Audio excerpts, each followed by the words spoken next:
यवतमाळ जिल्ह्यातल्या दारव्हा नगरपालिकेमध्ये, तिकडे दारव्हामध्ये कोण नगराध्यक्ष होणार आणि कुणाची सत्ता येणार आहे त्यावर एकदा नजर टाकूया।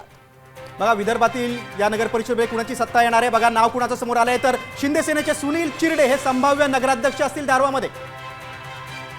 दारव्हामध्ये किती नगरसेवक त्यांचे निवडून येतील बघा, काय अंदाज आहे। शिंदे सेनेचे 5 ते 6 नगरसेवक निवडून येतील आणि संभाव्य सत्ता त्यांच्या हातात जाईल असा अंदाज आहे। नक्कीच, आणि यावरून आमचे प्रतिनिधी संजय राठोड यांनी नेमका काय अंदाज वर्तवलेला आहे पाहूयात।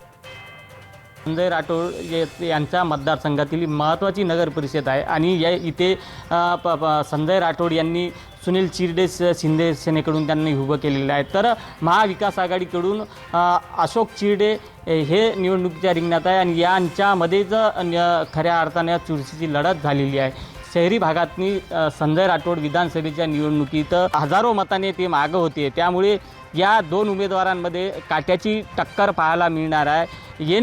वेळी महाविकास आघाडीचा उमेदवार जो आहे तर तो अशोक चिरडे हे निवडून येण्याची शक्यता सध्या चर्चेला जात आहे। संजय राठोड, साम टीव्ही न्यूज, दारव्हा, यवतमाळ।